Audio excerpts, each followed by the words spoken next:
Bueno, vamos a empezar a transmitir y a empezar a darles la bienvenida en nombre de la Liga Chilena contra la Epilepsia y del programa de epilepsia del Hospital Regional de Concepción Guillermo Benavente a esta actividad que se enmarca dentro de una fecha muy especial porque hoy se celebra el Día Púrpura.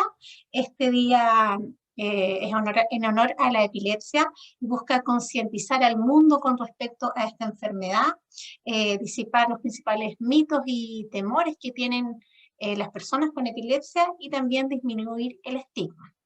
Y esta actividad que hemos organizado en conjunto con el programa de epilepsia del Hospital de Concepción, tiene por título Epilepsia y COVID-19 a un año del inicio de la pandemia, dirigido principalmente a profesionales del área de la salud.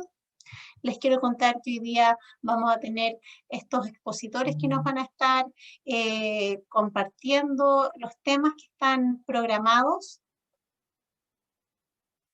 En primer lugar, el doctor Tomás Mesa, neuropediatra, epileptólogo, director de la Liga Chilena contra la Epilepsia y además presidente del Comité Latinoamericano del IDE. También va a compartir con nosotros un tema el doctor Álvaro Velázquez, neuropediatra, también epileptólogo y jefe del servicio médico de la Liga Chilena contra la Epilepsia.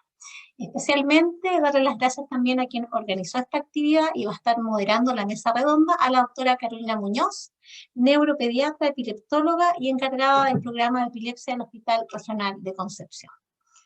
Les quiero contar que para el desarrollo de sus preguntas y de sus comentarios tenemos un menú dentro de la plataforma Zoom donde ustedes pueden ir haciendo sus preguntas durante todo el desarrollo de los temas para que posteriormente se puedan revisar estos temas en el momento de la mesa redonda.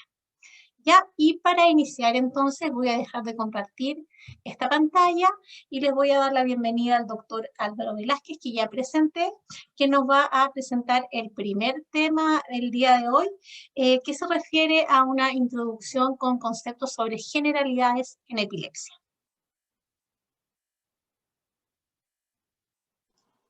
Hola, muy buenas tardes. ¿Se escucha? ¿Sí? ¿Se ve la presentación? ¿No? Perfecto. Bueno, muchísimas gracias, Loreto, por la invitación. Estoy muy contento de poder participar en este día, un día especial por conmemorar y destacar la epilepsia. Y muy contento de ver ahí a la doctora Muñoz, que hace mucho tiempo que no la veo en persona. Ella pasó como becada con nosotros en la liga hace algunos pocos años atrás. Bueno, el tema que me toca hablar es bien general, ya, así que es un buen desafío en unos pocos minutos tratar de hacer un resumen de los aspectos más importantes relacionados con la definición, clasificación, tratamiento y pronóstico. Pongo estos libros porque básicamente voy a hacer un compendio de varios temas que salen en estos libros de revisión. Quiero destacar esta campaña global de Sacando la Epilepsia de las Sombras, que partió hace varios años atrás, que fue una coordinación entre la OMS, la Liga Internacional contra la Epilepsia y el Buró Internacional para la Epilepsia. El objetivo es mejorar el conocimiento entre los profesionales, los gestores de servicios de salud, de políticas sanitarias y también especialmente a los usuarios y familiares. Entonces estas instancias de educación van muy de la mano con esta campaña de sacar la epilepsia de las sombras. Vamos a partir con un poco de definiciones. ¿Qué es una crisis epiléptica? La crisis epiléptica es la expresión clínica de una descarga neuronal anormal, excesiva o hipersincrónica de la corteza del cerebro. Tiene varias características, dentro de las cuales está que tiene un inicio súbito, son no provocadas, ahí diferenciamos de, por ejemplo, una crisis que pudiera provocar, o sea, gatillarse por un TEC o una infección del sistema nervioso, son estereotipadas y no son controlables por la voluntad. Súper importante, y esto quizás no le damos mucho énfasis cuando hacemos docencia, pero es importante diferenciar lo que es una convulsión de una crisis epiléptica. Una convulsión básicamente se traduce como una crisis tónico-clónico generalizada, y la crisis epiléptica es todo el resto de las crisis. Y es muy importante porque cuando uno lee literatura en inglés, hablan de lo que es seizures, y seizures viene siendo crisis epiléptica, y convulsion es lo que es la crisis tónico-clónico generalizada. Entonces, ya hace muchos años atrás se empezó a generar una clasificación de las crisis epilépticas, dentro de las cuales están las crisis focales, o que se llaman antiguamente parciales, y las crisis generalizadas. Esta clasificación ha cambiado a lo largo de los años, hay varias revisiones, y esta es como la última, ya que es la más completa, que mantiene entonces estas crisis de inicio focal, de inicio generalizado, y también agrega un grupo de pacientes que tienen, o sea, de grupo de crisis que tienen un inicio desconocido.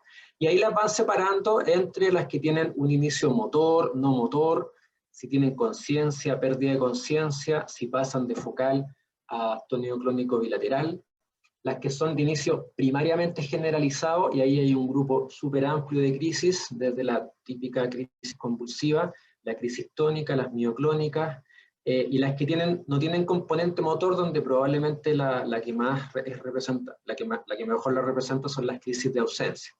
Y las que tienen inicio desconocido, donde están, por ejemplo, los espasmos epilépticos, que es un grupo bastante específico, ¿cierto? Y hay algunas crisis que finalmente no se logran clasificar.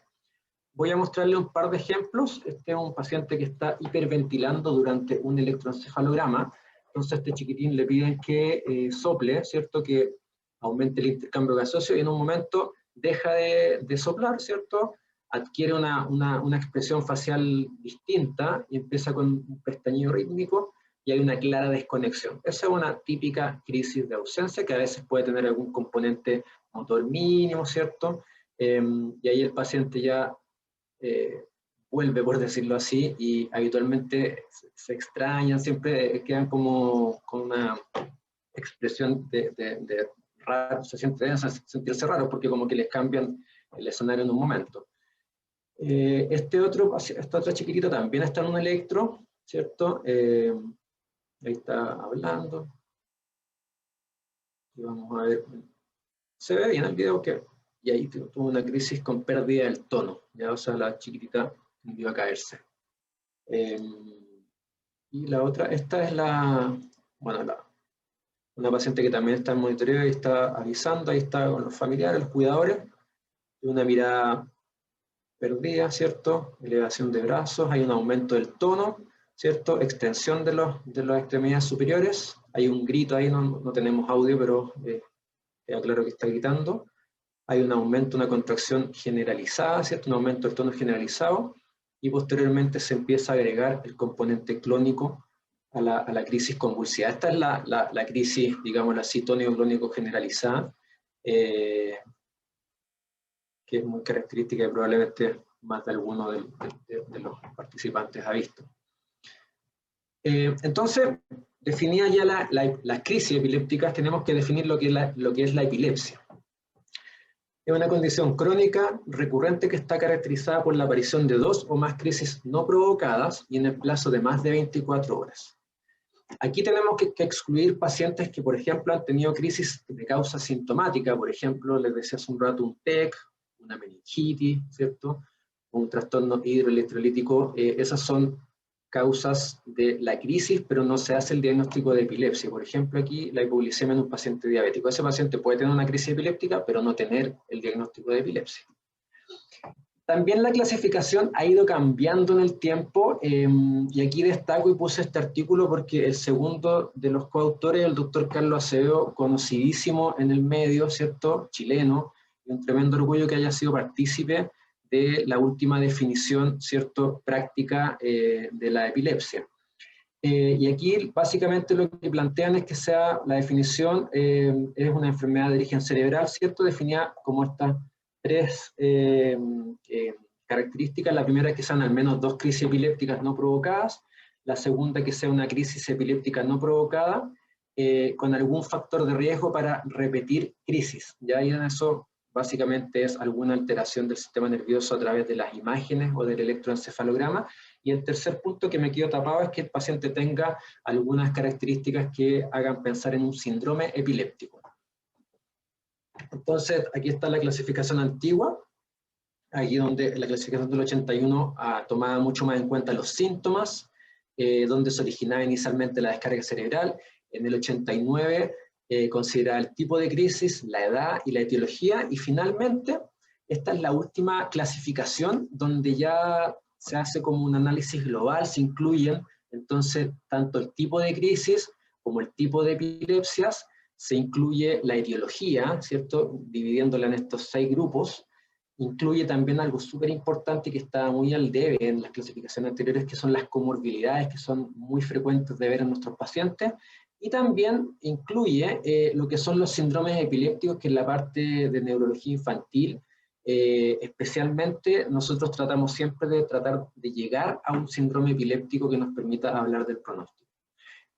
¿Para qué sirven todas estas clasificaciones? Básicamente para determinar las conductas, digámoslo así, de exploración, de qué exámenes vamos a hacer, tratar de llegar al diagnóstico. Nos ayuda a escoger una terapia específica. No todas las epilepsias se benefician de todos los antiepilépticos, entonces nos ayuda a especificar cuál es el mejor fármaco para ese tipo de epilepsia. Y también algo que es muy importante, ver cuál va a ser el pronóstico de la enfermedad en el largo plazo, lo cual logramos en la mayoría de las veces precisar. Esto es de muy poco de la epidemiología, muy breve. Tiene una distribución bimodal con un aumento en la incidencia en los primeros años de vida, ¿cierto? En la época pediátrica, y ya también en la tercera edad. Y eso está dado por distintas causas. Si uno analiza dividiendo por edades, uno ve que en los primeros años de vida las malformaciones del desarrollo cortical, las infecciones del sistema nervioso tienen una gran prevalencia como causa de epilepsia, y cuando ya estamos en la tercera edad, las enfermedades cerebrovasculares o las enfermedades degenerativas van ganando mucho más terreno. En el estudio diagnóstico es súper importante tener esto como digámoslo, como el número 1, como el ABC de la epilepsia, que es el diagnóstico es clínico. Nosotros tenemos que apoyarnos mucho en el relato en general de los testigos del evento. Muchísimas veces los pacientes van a tener compromiso de conciencia, por ende no van a ser confiables en su relato, pero sí los testigos, sí la gente que presenció, familiares, compañeros de trabajo, profesores. Entonces ellos nos pueden aportar muchísima información para tratar de precisar el tipo de crisis que tuvo el paciente. Y los métodos, los exámenes, digámoslo así, son complementarios al diagnóstico, y ahí probablemente los más importantes es el electroencefalograma y de las imágenes la resonancia nuclear magnética, que nos va a permitir precisar el diagnóstico y nos va a ayudar muchas veces a llegar al tipo de epilepsia o al síndrome epiléptico. Y pongo esta fotito del celular porque probablemente es una de las herramientas más útiles que se ha originado en los últimos años. Prácticamente todo el mundo tiene un teléfono con un smartphone que puede hacer video, y es increíble cómo con el paso de los años la gente lo usa, y llegan los pacientes en la primera consulta con el video del episodio, y eso nos ayuda, nos permite ganar tiempo, ¿cierto? Nos permite muchas veces diferenciar episodios de crisis epilépticas versus episodios que no son de origen epiléptico. Así que yo en general siempre les digo a los papás o a los testigos que usen el teléfono si es que alcanzan y pueden, porque muchas veces los episodios son breves. En el electroencefalograma, ¿cuál es el rol que tiene en el diagnóstico de epilepsia? Nos ayuda primero a detectar o a confirmar la presencia de actividad anormal, en forma ya sea de espigas, puntas, lentitudes. Nos va a dar información acerca del tipo de desorden epiléptico, o sea, nos puede ayudar a configurar un síndrome epiléptico, y también nos va a permitir localizar el foco de donde vienen las descargas epilépticas. Y en el tratamiento, a veces, no siempre, esto es súper importante, el electro es un apoyo. Hay síndromes epilépticos que nosotros podemos perfectamente suspender tratamientos sin necesidad de que el registro esté normal. Tenemos que pensar que el electroencefalograma tiene una capacidad limitada de detección. Requiere de una superficie mínima de descargas, por así decirlo, para poder detectar a través de los electrodos. Entonces a veces esas superficies son muy pequeñas, entonces el electro no es capaz de registrarlo. O también hay zonas del cerebro, las regiones basales del cerebro, la región frontal basal, no se logra detectar en el electro de superficie. Entonces este examen tiene limitaciones, por ende hay que tenerlas en mente al momento de ver los resultados de estos exámenes. y en ocasiones nos ayuda a definir la suspensión del tratamiento. Un ejemplo categórico es la epilepsia ausencia. La epilepsia ausencia es el único síndrome epiléptico en el cual nosotros exigimos que el electro esté normal durante el tratamiento y que esté normal también al momento del alta, digámoslo así, del retiro del fármaco. Antes de eso, bueno, y también hay que pensar que el registro del electroencefalograma tiene un tiempo acotado, o sea, son 30 minutos, 40 minutos.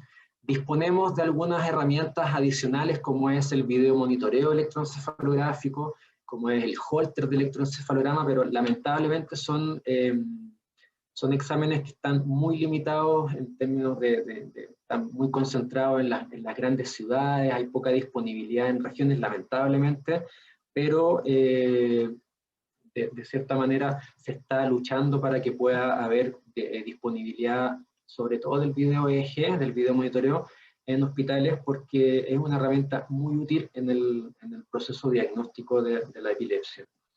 La resonancia es el gold estándar, ¿ya? O sea, muchas veces hay un primer approach con un escáner en el momento agudo, pero básicamente el gold estándar es la resonancia, nos permite diagnosticar básicamente causas de epilepsia, malformaciones corticales, trastorno de la migración neuronal, la esclerosis mesial temporal, que es la causa más frecuente de epilepsia focal refractaria en adultos, y algunos tumores que también pudieran ser epileptogénicos, y la resonancia es la herramienta fundamental en el estudio prequirúrgico de un paciente que tenga una epilepsia refractaria que sea susceptible de resolución quirúrgica. Las metas del tratamiento, bueno, probablemente lo más importante es eliminar las crisis. Eso es lo que uno apunta al inicio, pero muchas veces nos encontramos con pacientes que tienen epilepsias de difícil manejo, que tienen causas que hacen que lamentablemente no podamos resolver completamente las crisis. Entonces, en ese caso, bajamos un poco la mira, por decirlo así, y tratamos de disminuir al máximo la frecuencia de crisis, tratamos de eliminar las consecuencias de las crisis y la epileptogénesis secundaria que se da por este fenómeno de las descargas continuas. Y para alcanzar estas metas tenemos que tratar de evitar lo máximo la toxicidad de los fármacos, cuando hay una cirugía tratar de no generar más daño, y también súper importante con el menor costo económico, que no es menor. Y probablemente como globo es mejorar la calidad de vida del paciente.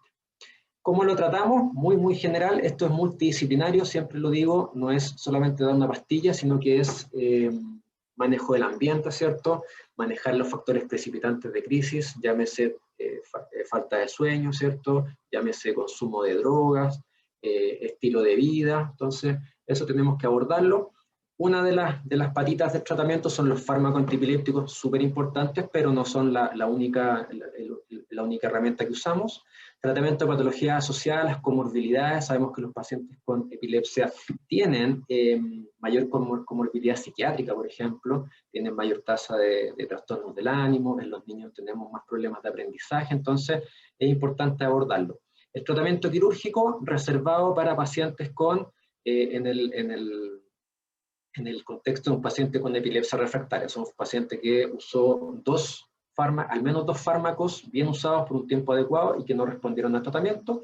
Y tenemos otras alternativas terapéuticas que las vamos a revisar un pelín más adelante.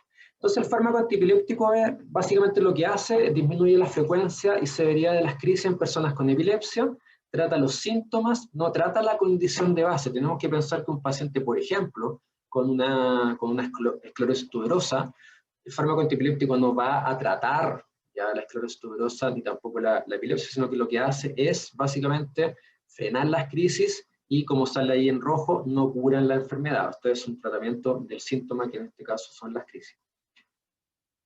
Fármaco antipiléptico hay montones, han ido aumentando en cantidad con los años. Esta diapositiva al fin la actualicé, siempre me quedaba con la oxcarbazepina como nuevo, pero ya pasa de los viejos. De los nuevos, digámoslo así, de las últimas generaciones están la lacosamida, el viliparacetam, que es un derivado del levetiracetam, rufinamida, y incluye aquí el cannabidiol, porque ya la FDA lo aprobó como fármaco antipiléptico para síndromes específicos Lennox-Gastaut y síndrome de Dravet, así que ya se cuenta con él. Todavía estamos en un largo camino para llegar, probablemente va a salir en alguna de las preguntas, como fármaco de primera elección, pero está siendo considerado como un coadyuvante en varias partes del mundo.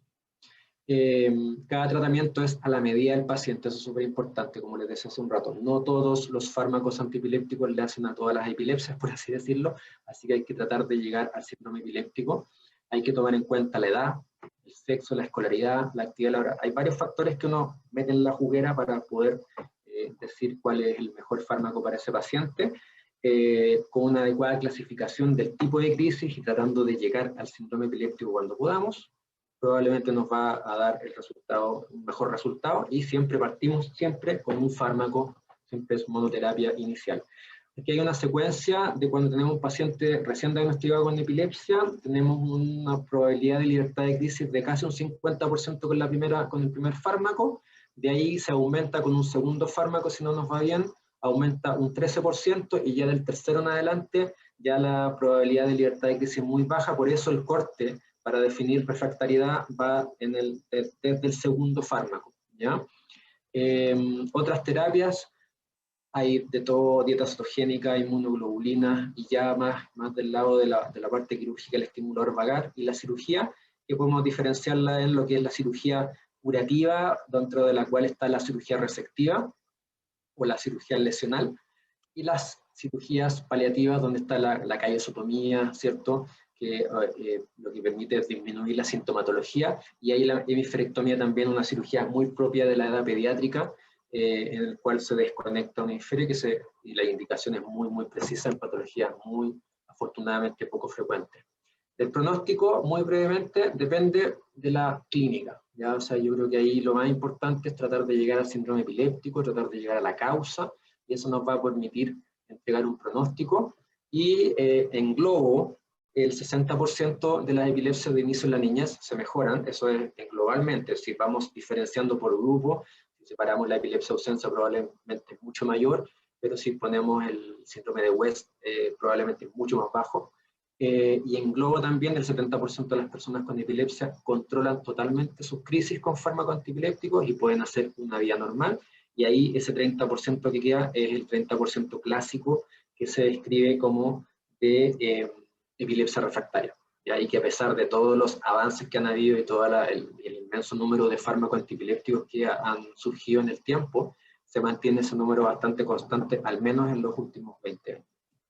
Muchas gracias por la atención, y me sirvió el cronómetro porque estuve muy bien en el tiempo. Muchas gracias. Muchas gracias a usted, doctor, por su presentación. Y a continuación, bueno, le vamos a pedir que deje de compartir video para presentar el siguiente tema, que lo va a dar el doctor Tomás Mesa sobre epilepsia y COVID-19.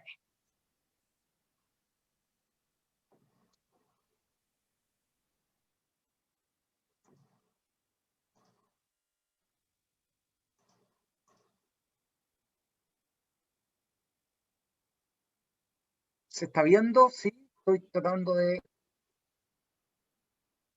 agrandar la pantalla ahora.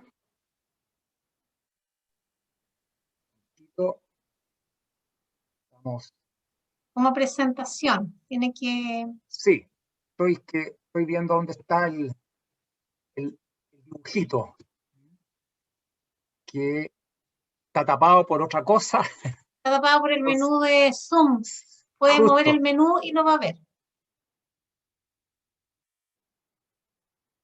Ahí.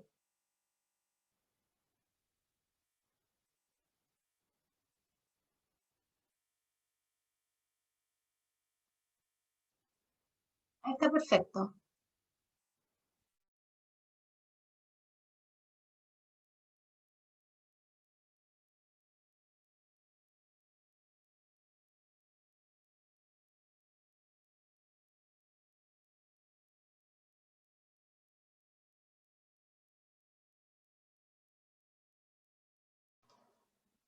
Doctor, el micrófono.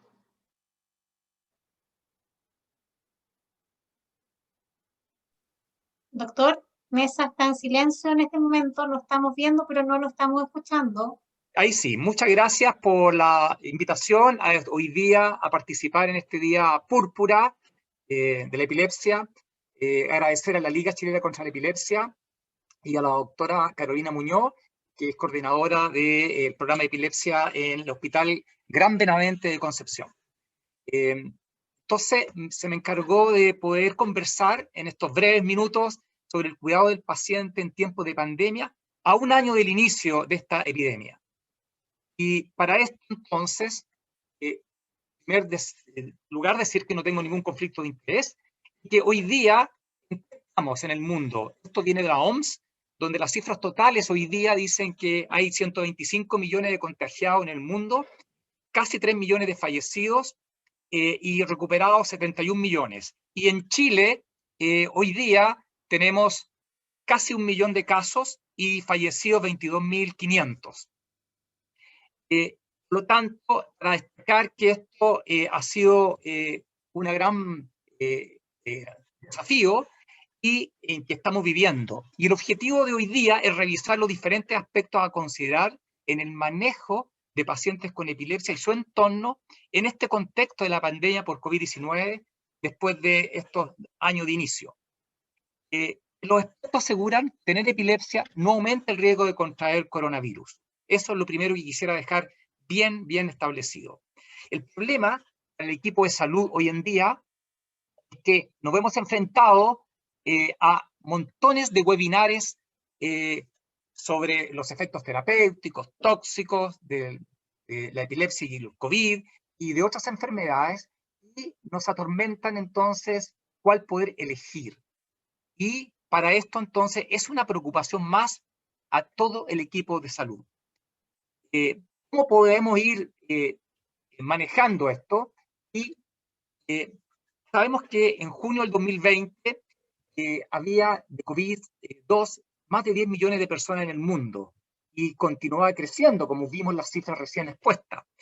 Esta enfermedad, conocida como el coronavirus, ¿no es cierto?, COVID-19, se manifiesta no solo por compromiso respiratorio, sino que también puede impactar funciones de los sistemas cardiovasculares, renales y específicamente el sistema nervioso central. Desde el punto de vista de la fisiopatología, hay evidencia en estudios que en el sistema nervioso central no sería el más importante objetivo del virus. Y el grado del COVID-2 que penetra en la barrera hematoencefálica está siendo estudiado. Hay varios trabajos que han ido cada vez aclarando algo más sobre esto. Se ha sugerido que puede penetrar este virus al tallo cerebral, agravando la insuficiencia respiratoria.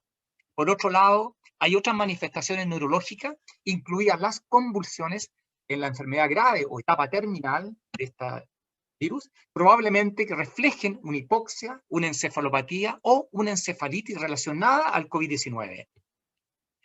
Esta infección puede ser directa, viral, en la circulación, va por vía neuronal posteriormente y provoca una injuria hipóxica, una alteración inmune y mediada por la enzima convertidora angiotensina ACE2, que puede provocar entonces además una tormenta de citoquina, inflamación, una encefalopatía inmunomediada, delirio y convulsiones. Incluso alteración de la coagulación, y siendo entonces provocando los accidentes vasculares cerebrales. Y por otro lado, el mismo virus el mismo enzima convertidora angiotensina puede provocar hipertensión y a su vez accidentes vasculares cerebrales. Por la vía neuronal puede entrar directamente por el nervio olfatorio, y todos sabemos, ¿no es cierto?, esto de la anosmia, que esta enzima convertidora provoca inflamación y luego desmielinización y alteraciones neuropsiquiátricas y cognitivas. También en las autopsias de los pacientes fallecidos, evidentemente, han encontrado edema y degeneración neuronal. Y por último, últimamente se ha dicho que este virus puede permanecer latente en la neurona y provocar los efectos llamados hoy día prolongados. Aquí tenemos un esquema, ¿no es cierto?, por el doctor Peggy en el último Congreso Latinoamericano de Epilepsia el último día de febrero, donde hace un esquema de las diferentes vías y cómo el virus puede comprometer el sistema nervioso, el bulbo olfatorio, la barrera hematoencefálica, las células, ¿no es cierto?, y el hipotálamo. No pueden haber otros compromisos, como decía, alteración del gusto, alteración del olfato en alrededor de la mitad de los pacientes y también neuropatía periférica. El COVID prolongado también se está describiendo, como les mencionaba, con síntomas crónicos, como 1 de cada 5 personas que lo han tenido.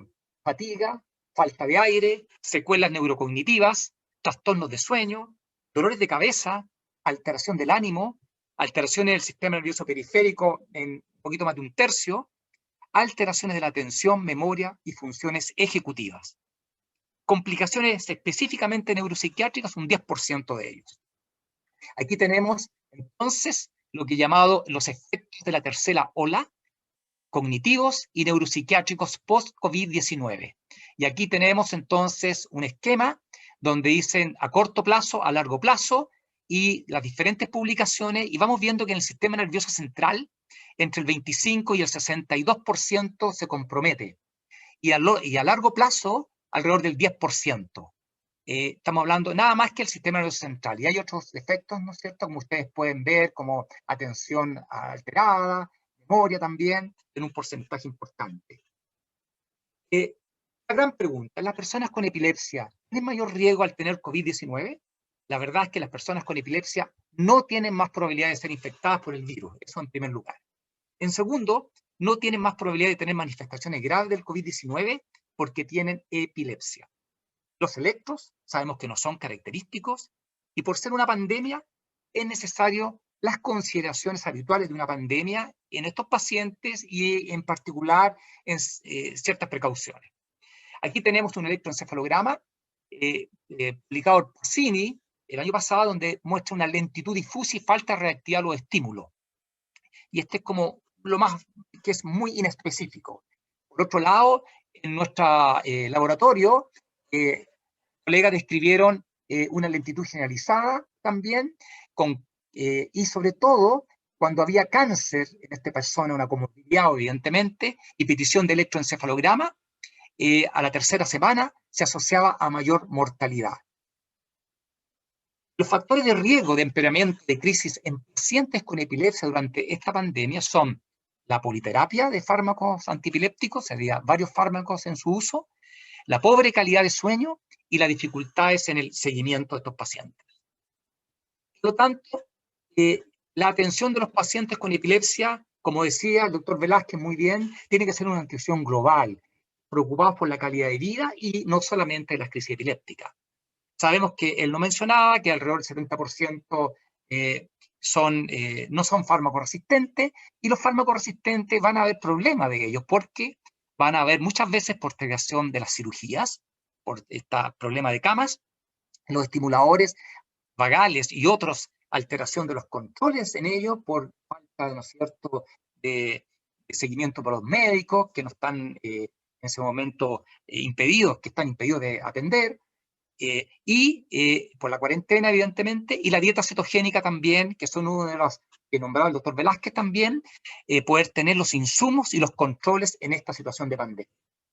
Y aquí tenemos un esquema donde resume todas las preocupaciones que el médico y el equipo de salud, junto con el paciente con epilepsia, podría considerar. Primero, la información de la pandemia.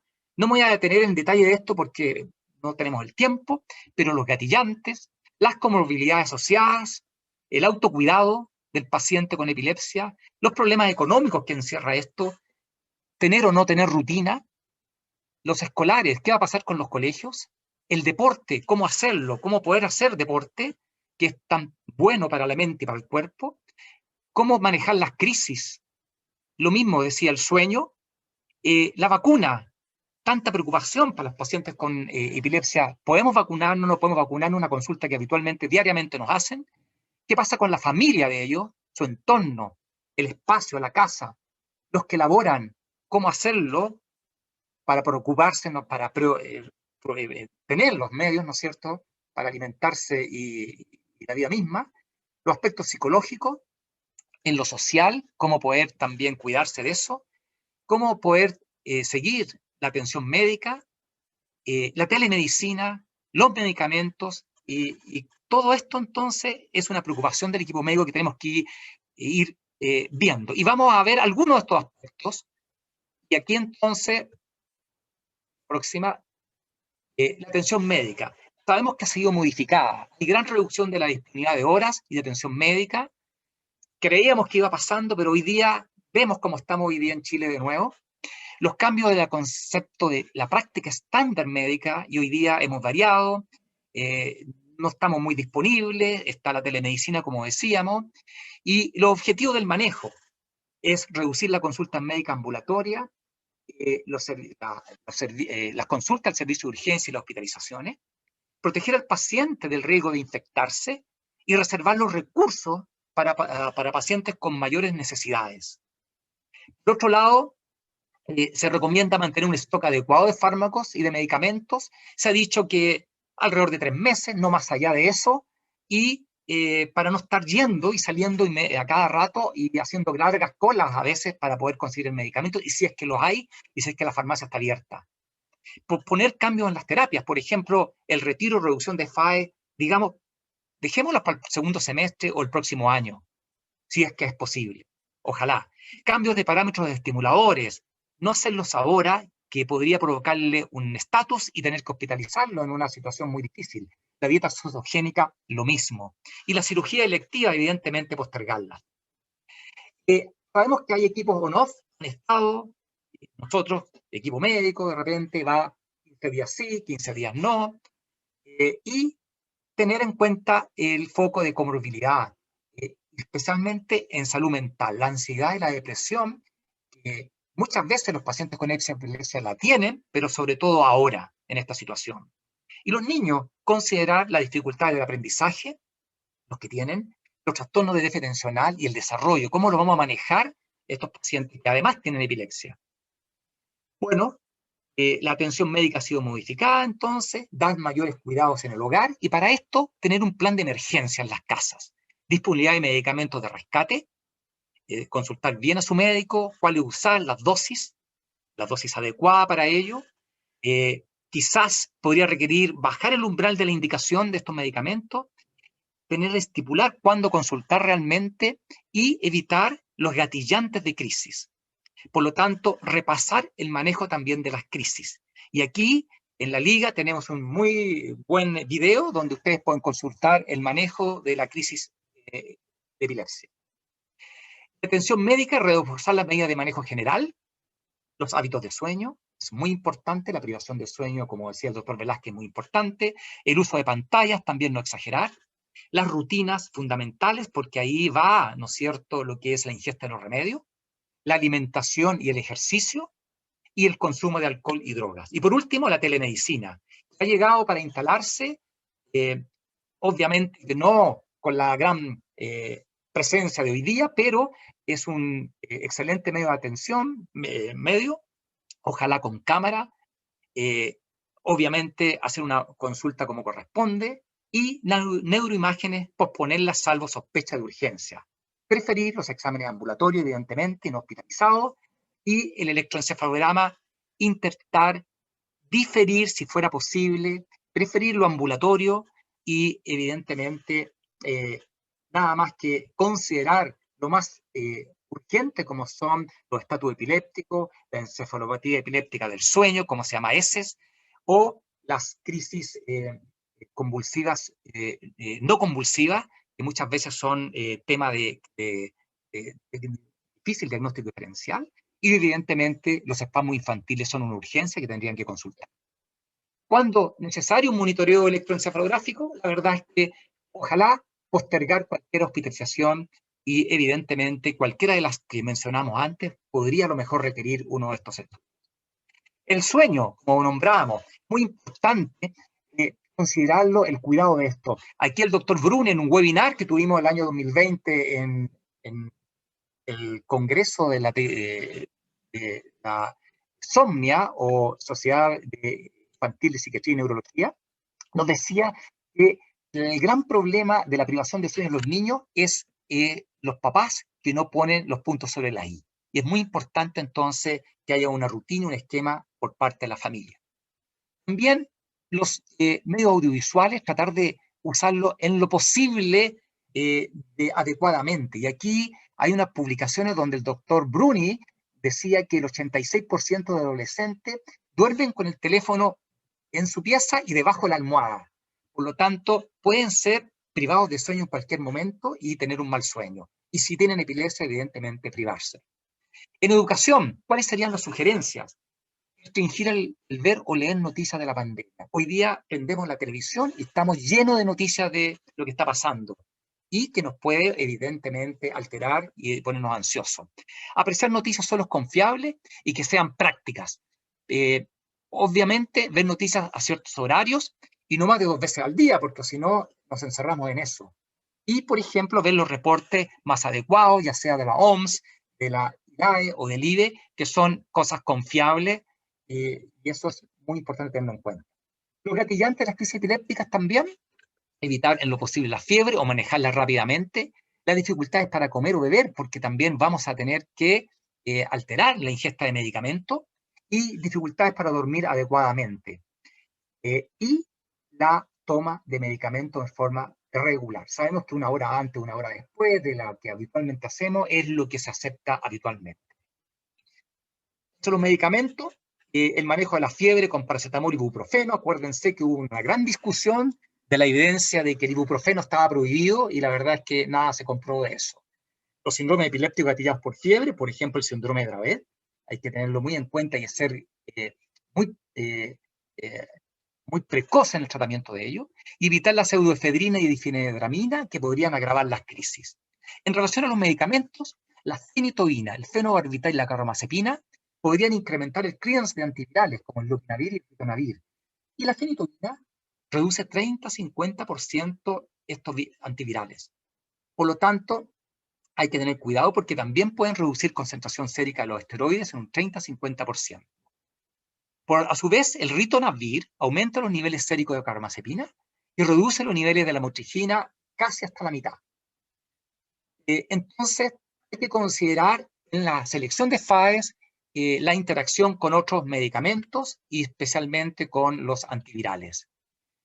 Por ningún motivo interrumpir el tratamiento farmacológico y en caso de que un paciente se encuentre en tratamiento con carbamazepina, no realizar cambios preventivos ya que existe un 30% de riesgo de recaída. Aquí está la famosa tabla de la Liga Italiana de Epilepsia, donde pone por un lado todos los antiepilépticos y por otro lado los antivirales o los medicamentos utilizados en el COVID. Y aquí podemos ver, por ejemplo, que el levetiracetam, el que tiene uno de los menos interacciones, seguidos por el ácido valproico, tobiramato y vigabatrina. La cloroquina y la hidrocloroquina, la hidroxicloroquina, ya sea sola o con acitromicina, se han asociado a casos raros de convulsiones cuando se usan estos agentes. No existe contraindicación en personas con epilepsia, pero habría que ver la relación riesgo-beneficio en caso de tener que usar estos medicamentos. El risperidona y la aripiprazol también podría provocar algunos problemas en relación a la cloroquina, por ejemplo, alterar el QT con la hidroxicloroquina, y el aripiprazol también aumento del QT cuando se usa con la hidroxicloroquina. Evidentemente, en el estado epiléptico, no lo voy a detallar, pero evitar las causas potenciales que podrían provocar, ¿no es cierto?, este estatus. Y aquí dentro de ellas, bueno, evidentemente la retirada del fármaco bruscamente, evitar los trastornos metabólicos. Y evidentemente sacar la condición al paciente lo más rápidamente posible con el esquema de etapa 1, 2 y 3. Dentro de las comorbilidades, las recomendaciones del consenso de expertos dicen que hay que tener muy en cuenta las alteraciones de aprendizaje psiquiátricas, broncopulmonales y nutricionales. Se ha visto que adolescentes sin y con déficit atencional, en educación a distancia, el COVID-19, dedican la mayoría menos de 3 horas de trabajo escolar.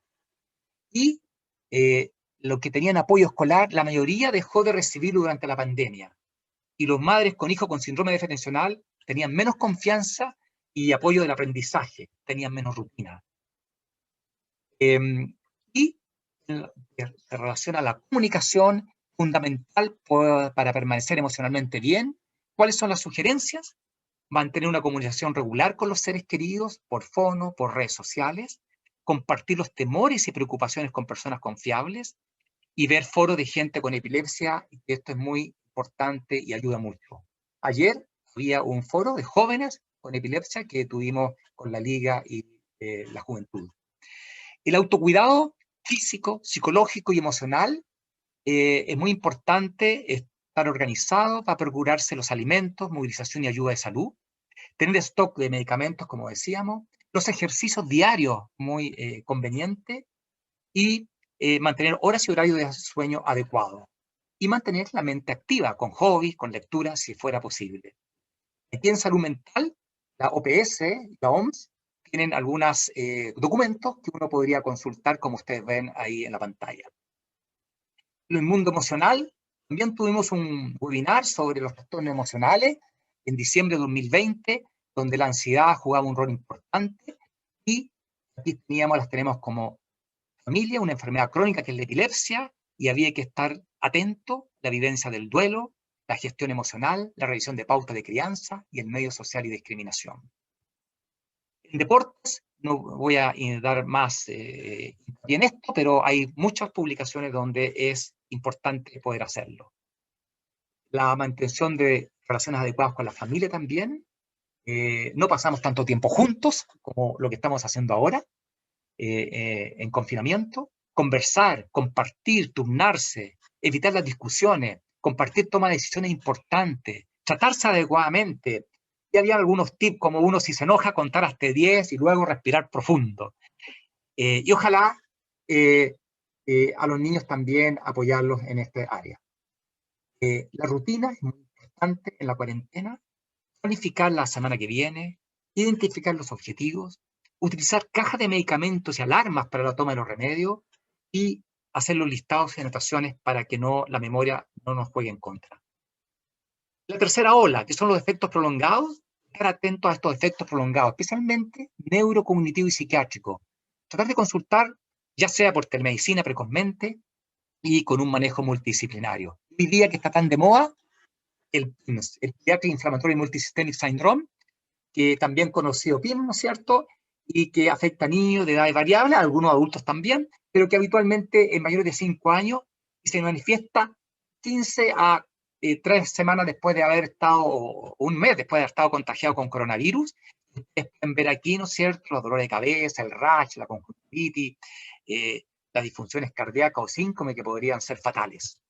Entonces, es una respuesta inmunitaria asociada al COVID, que produce un cuadro inflamatorio generalizado y podría inflamar el miocardio y las arterias coronarias con un desenlace fatal, como lo que hemos escuchado en las noticias últimamente. ¿Qué pasa con la vacunación?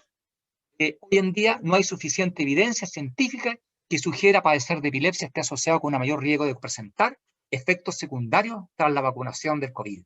Tampoco mayor riesgo de presentar crisis epiléptica tras esta vacuna.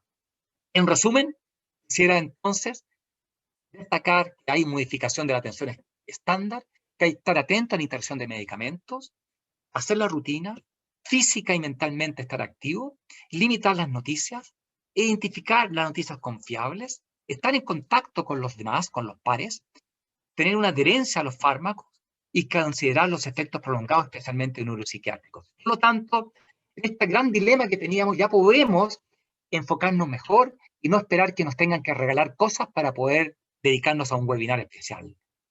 Por lo tanto, vuelvo a repetir, manejo integral del paciente y su entorno, educarnos, criterios de tratamiento y manejo de crisis, usar la telemedicina, capacitarnos adecuadamente, como fue este webinar que hicimos en 9 de septiembre del 2020, el Día Latinoamericano de la Epilepsia, donde hubo participación desde México hasta Chile en Latinoamérica. Eso es lo que quería contarles. Muchas gracias. Muchas gracias también, doctor. Eso, le pido que deje de compartir su pantalla. Sí. Y los voy a invitar entonces a los panelistas, al doctor Álvaro Velázquez, al doctor Tomás Mesa y también invitar a la doctora Carolina Muñoz para que ya puedan empezar a revisar las preguntas, los comentarios y se inicie la mesa redonda. Yo me voy a quedar con mi video apagado y los voy a dejar a ustedes en la vista principal para que puedan empezar a desarrollar esta discusión. Bueno, hola a todos. Muchas gracias a los expositores por la excelente presentación, es muy interesante.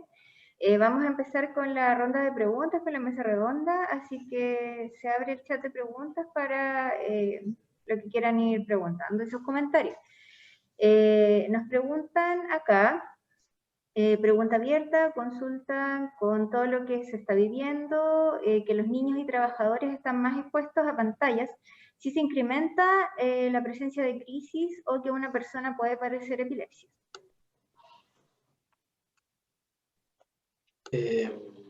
Álvaro, adelante. Sí. Bueno, afortunadamente el grupo de epilepsias que podría haberse afectado por el exceso de pantalla es bien reducido.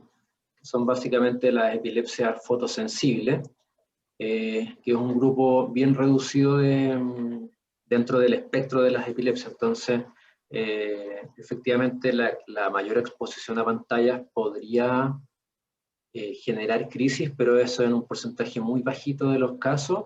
Ahora, lo otro también que está de alguna forma relacionado es el hecho de que la gente está, al exponerse más a pantallas, también está acostándose más tarde, durmiéndose más tarde, y la calidad del sueño también se ve perjudicada, como mostraba el doctor en su presentación. Entonces, creo que tenemos que ser súper, o sea, si bien rigurosos en la entrega de las indicaciones, también hay que tener cierta flexibilidad, porque probablemente antes de la pandemia uno podía decir, ya perfecto, tantas horas de pantalla, después de cierta edad, a ciertos horarios, pero considerando la pandemia y la necesidad de los niños sobre todo, y también de los adultos en el tema del teletrabajo y las clases online, hemos tenido que flexibilizar el tiempo de exposición. Yo creo que ahí lo más importante es lo que decía el doctor, el tema de tratar de que antes de ir a acostarse haya un periodo sin pantalla. O sea, yo creo que eso es algo que uno puede pedirle. Yo soy neurólogo infantil, así que no me toca ver adultos, pero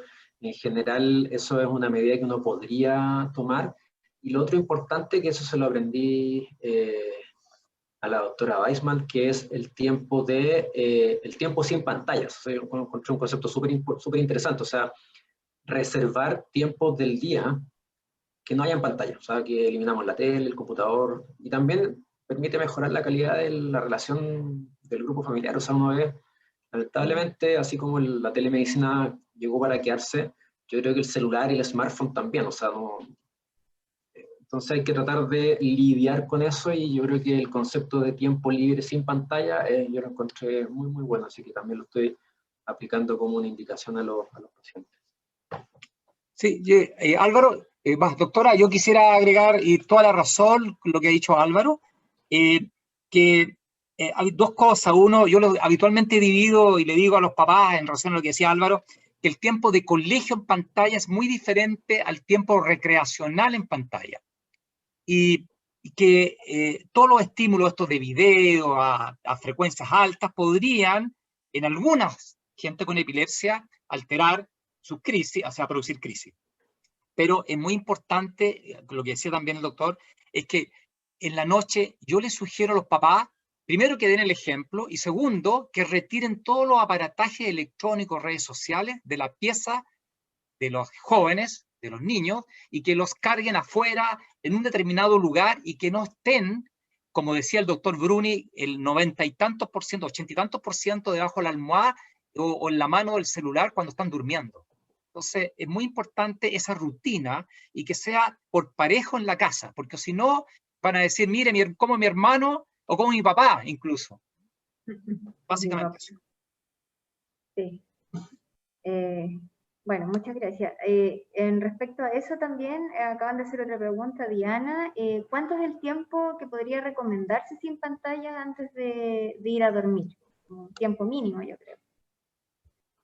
Doctor Mesa, se la dejo. Ya, mira, el tiempo que se ha estudiado y que básicamente dice 1 hora antes de apagar la luz para dormir, nada de pantalla. Y ojalá nada de estímulos fuertes. Por lo tanto, si un joven, estamos hablando de uno más niño, que a las 9:30 debiera ya apagar la luz, máximo a las 8:30, pero tiene que comer, y tampoco puede comer con pantalla. Por lo tanto, la respuesta clara es 1 hora antes de apagar la luz para dormir, sin pantalla. Súper. Muy bien. Pregunta Consuelo. Hola, ¿por qué es relevante la dieta cetogénica? Esa pregunta es bien importante. Yo creo que hay que poner mucho ojo porque me ha tocado ver pacientes, y probablemente a ustedes también, que han llegado con cuadros, o sea, con epilepsia de fácil manejo, buena respuesta, pero los papás le han iniciado una dieta cetogénica, entre comillas, porque lo leyeron y encontraron que era beneficioso. La verdad que la dieta cetogénica es una herramienta terapéutica equivalente a usar un fármaco antipiléptico, pero es un cambio en el estilo completamente alimentario. O sea, no es que yo le elimine el gluten o le elimine la lactosa y nada más, sino que es una modificación en la proporción de nutrientes del paciente a tiempo completo, y que eso hace muchísimo tiempo se encontró que podía tener una función, o sea, que tiene una función antipiléptica. Ese tipo de dieta está reservado para pacientes con epilepsias refractarias de difícil manejo, o sea, no se considera la dieta cetogénica como un approach inicial en un paciente recién diagnosticado con epilepsia. Es una dieta que tiene que se rige por profesionales, hay nutriólogos, nutricionistas especializados en entregar la dieta cetogénica, se usan suplementos alimenticios, leche especial, o sea, tampoco la quiero dejar mal parada, pero yo creo que hay que ubicarla donde corresponde. O sea, yo creo que es una herramienta que se usa después de haber usado fármacos antipilépticos, de haber tratado de identificar bien el síndrome epiléptico, y en general tiene buena respuesta, tiene indicaciones precisas de entrada, pero eso es ante situaciones, o sea, cuadros de epilepsia muy específicos. O sea, estamos hablando del, por ejemplo, el déficit de transportador de glucosa, que es una causa de epilepsia y de otras condiciones neurológicas, que es de muy baja frecuencia, y esa condición específica tiene como indicación la dieta cetogénica de entrada. Entonces yo creo que ahí está la importancia de la dieta cetogénica, pero siempre considerándola dentro de del beneficio que puede otorgar en un grupo específico de pacientes, no en todos los pacientes con epilepsia. Sí, y agregar ahí... Álvaro, agregar algo, Carolina, a lo que dijo Álvaro, es que hay que acordarse que hace algunos años atrás se hizo una capacitación a nivel nacional, la Liga, el INTA, el Ministerio de Salud, para que todas las regiones de Chile pudieran tener la posibilidad de dar una dieta, como decía Álvaro, correcta. No que el vecino le dijo, mira, a esta dietita, toma, yo te doy los parámetros. No, una cosa correcta por un equipo, ¿no es cierto?, en cada región que pudiera organizar con una nutrióloga, con el epileptólogo, o la persona encargada de epilepsia y la nutricionista, para poder dar una dieta adecuada y realmente bien caracterizada. Y entonces se hizo esa gran campaña, y hoy día vemos que en muchas regiones existe un excelente apoyo en la dieta cetogénica a las características que Álvaro estaba diciendo. Sí, agregar ahí también que como es una dieta alta en grasas, tiene que ser controlada por un equipo médico, porque hay que ir realizando exámenes de control, ver cómo está el colesterol, pueden haber algunos casos, dependiendo del tipo de dieta cetogénica, hipoglicemia. Entonces, es importante que sea una dieta, como comentaban los doctores, no realizada en la casa por su cuenta, sino que guiada por un equipo médico. Bueno. Otra pregunta acá dicen, gracias por las presentaciones. Pregunta abierta, ¿la vacuna puede producir fiebre? ¿Qué aconsejan en relación a este efecto secundario? Ya que podría producir crisis, sobre todo en el grupo de riesgo que considere la campaña que son refractarios. Vacuna COVID, imagino yo.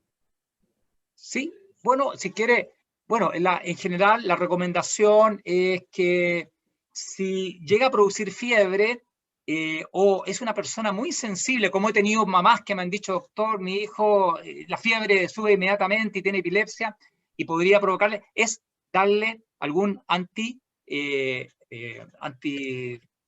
inflamatorio, como paracetamol, ibuprofeno, antes de vacunarlo y después de vacunarlo, si es que es un niño de estas características. Por lo tanto, la idea es tratar de bajar la fiebre, si es que llega a producir fiebre, la vacuna, y con los analgésicos más habituales que obedezcan habitualmente a esa persona. básicamente eso. No sé si Álvaro o Carolina quieren agregar algo más. No, yo la verdad que reforzaría el tema que efectivamente la fiebre, y eso lo vemos con cierta frecuencia, la fiebre descompensa, por decirlo así, a pacientes que tienen epilepsia de difícil manejo, sobre todo. Me toca con cierta frecuencia recibir algún paciente, o sea, o que me contacten desde la UCI por pacientes que tienen algunas condiciones bien severas y que tienen un cuadro viral respiratorio gastrointestinal que les produce fiebre y se descompensan y empiezan con crisis. Entonces ahí es importante tratar de evitar la escalada de más fármacos, sino que tratar de manejar la causa y de ahí en general vuelven a estabilizarse. Eso, y en relación a la vacuna, pregunta Lisette también, la vacuna para COVID, para un adolescente que tuvo epilepsia rolándica benigna durante su niñez, ¿existe alguna contraindicación? Ninguna contraindicación. Así que si es que tiene en el momento más de 16 años, puede vacunarse. Hoy en día se está investigando y hemos visto en las noticias y en algunas cosas médicas que el análisis la investigación para vacunar a gente menor de 16 años. Sí, eso. Y otra pregunta acá nos dice, si utilizo Valcote ER y hace un tiempo, 2 años, me sugirieron cambiar a Keppra, ¿tampoco sería recomendado hacer el cambio?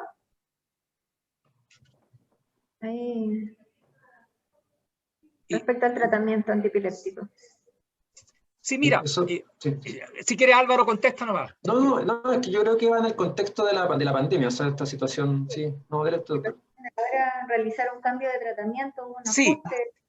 Sí, mira, si es en general uno diría que si algo bien controlado podría ser, pero en general las recomendaciones es que cualquier cambio, tratar de ir postergándolo, sobre todo si podría provocar una descompensación en un estatus y tener que hospitalizarlo, donde no hay cama o donde se podría infectar ya el paciente o sus familiares.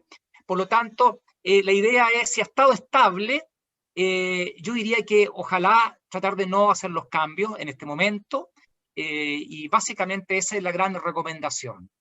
Es una recomendación que tiene que ser evaluada en cada individuo, en cada paciente, con su equipo, con su familia, pero en general, en términos generales, yo diría que si no hay un apuro, si está bien, ¿para qué vamos a hacer grandes cambios en este momento? Bueno, y aquí nos pregunta, la última pregunta creo que tenemos de Nicole, dice, ¿qué relación tienen los trastornos metabólicos en epilepsia asociados al contexto COVID? Bueno, los trastornos, no sé si con el contexto COVID yo respondo, si quieres, yo Álvaro, no sé. Bueno, sí, cualquier trastorno metabólico, un paciente que tenga una hipoglicemia, ¿no es cierto?, o una hiponatremia o una alteración de otro tipo, evidentemente que podría, y tiene epilepsia, descompensarla su epilepsia por estos trastornos metabólicos, y si fuese así, tener que hospitalizarlo, tener que darle medicamento en un lugar donde podría alterarse, infectarse, y por lo tanto, en ese contexto hay que tener mucho cuidado en cuidarse en todos los aspectos. Sabemos que hoy día el control de patología que no tiene que ver el COVID también ha sido dificultosa porque las posibilidades, ¿no es cierto?, de controles han bajado. Por lo tanto, hay que tener cuidado en eso y ser muy cauto en no descompensarse en los submedicamentos que tiene esta persona, en hacer cambio de dieta brusco si es que está con una dieta especial, pero el contexto es que si descompensa de cualquier parte, órgano del cuerpo y tiene una epilepsia, podría de alguna manera alterar, ¿no es cierto?, su umbral convulsivante. Ya vamos desde un cuadro gastrointestinal a un cuadro de tipo pulmonar. Así que básicamente este es el contexto, yo diría, en cualquier cosa metabólica afecta a todo el organismo. Claro, de acuerdo. Bueno, y no quedan más preguntas en el chat. No sé si alguien más quiere preguntar algo o comentar algún comentario para cerrar, quizás. Básicamente, en resumen, quizá yo diría, no sé, que en general el COVID-19, esta epidemia, en relación a la gente con epilepsia, este virus no tiene una predilección especial por el sistema neurocentral. Hay compromisos, se ha visto y lo hemos explicado, pero no es neurotrópico, como dicen, no va directamente al cerebro como algún otro virus. Por lo tanto, en ese sentido podemos estar bastante tranquilos, pero hay que tener cuidado porque si se ingresa a nuestro organismo podría afectar algunas cosas, como sobre todo esta tercera ola que hablábamos. Por lo tanto, a la gente con epilepsia debiera, según la ILAE, seguir con su tratamiento adecuado, tratamiento habitual, y no asustarse tanto porque no tiene una predilección especial ni por la gente con epilepsia específicamente. Bueno, ingresé nuevamente a la sala para ir cerrando ya este webinar. Estamos más o menos en el tiempo, entiendo que ya se pudieron contestar la gran parte de las preguntas que nos llegaron, así que solamente reiterar las gracias a cada uno de los expositores, a la doctora Carolina Muñoz también por la iniciativa y por esta actividad que organizamos en conjunto, y contarles que este webinar va a estar disponible en nuestro canal de YouTube para que puedan seguirnos a la Liga Chilena contra la Epilepsia. Por mi parte me despido y los dejo invitados a nuestras nuevas actividades. Adiós. Gracias. Muchas Chao a gracias. todos. Chao. Gracias. Chao, chao.